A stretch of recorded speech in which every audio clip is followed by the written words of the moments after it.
Hey, Calculus Math and History, and we are going to be learning about finding the area under a curve. So in this video, we're going to try and find the area of an irregular shape. So, when you try and do that, this is one of the most common lessons you would find in a pre-cal or a calculus class. So basically, these are the fundamentals of calculus.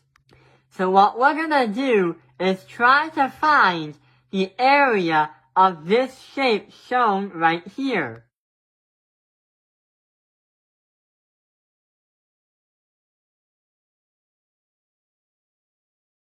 But hang on, we can't exactly measure out the shape because it looks like this, and it has a curve on it. It's very difficult to find the area of a shape when it has curves on it.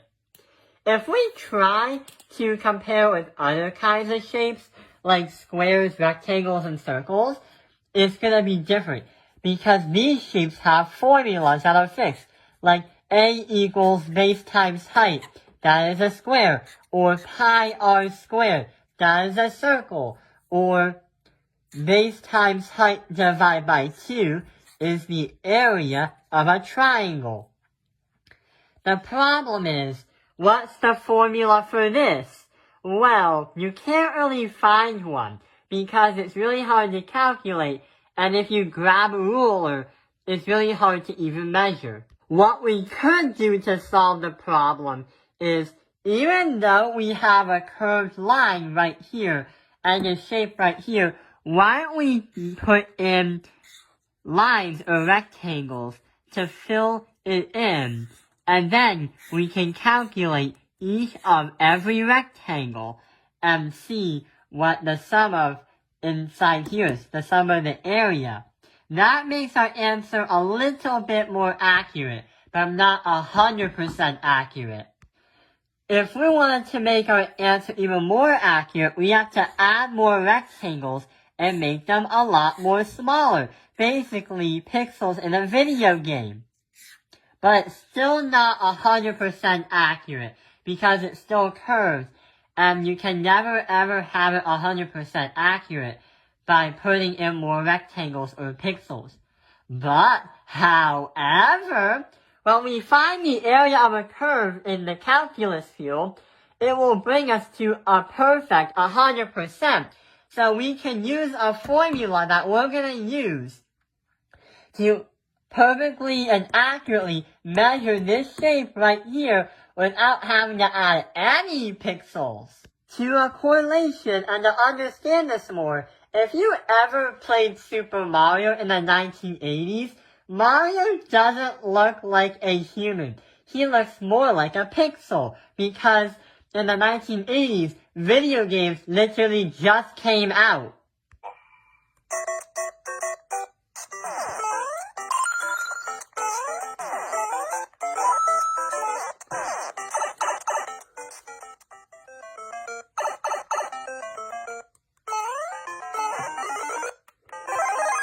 But if you look at the real world in perspective, our world is not made of pixels like Mario and Minecraft. Minecraft is made of pixels. We are not made of cubes. So, to make things more accurate and to make things more round, if you ever play Super Mario in 2020, basically, Mario looks more like a human, not a pixel.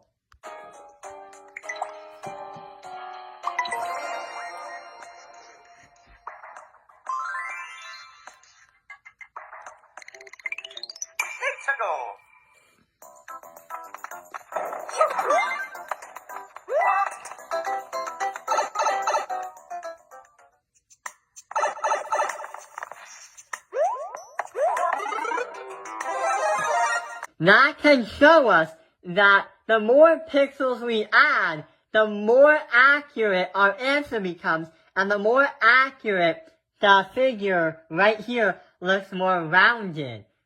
If you try to ever see it transform in a way to make it more accurate, here's the last example. 1 bit, 2 bits, 4 bits, 8 bits, 16 bits, 32 bits, 64 bits, 128 bits. But without having to add all those bits and those pixels, we can use finding the area under a curve to get it 100%.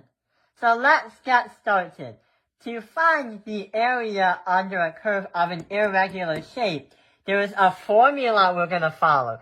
The formula is the area of an irregular shape is the integral of your first boundary and your second boundary.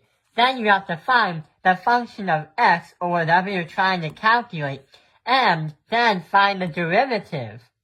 So, we're going to explain 3 parts of the formula. What this crowbar symbol means, because it looks like a crowbar, what the function of x represents in the equation, and what the symbols dx or the derivatives symbolize. So let's start with the integral. So when you draw an integral, it sort of looks like a crowbar. And the reason why it is useful in calculus is because it tries to limit down your workspace, or it narrows down what you're supposed to literally be working on.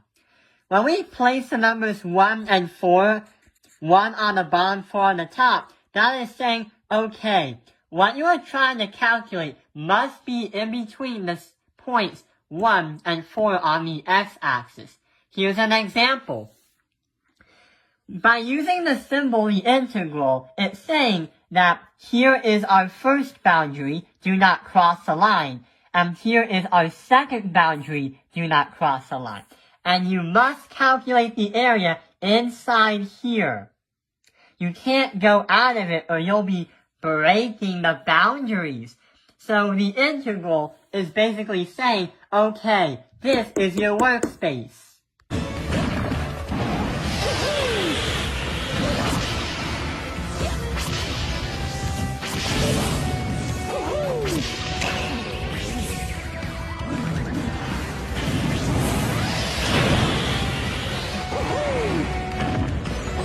Mario has to stay in between those pink laser thingies.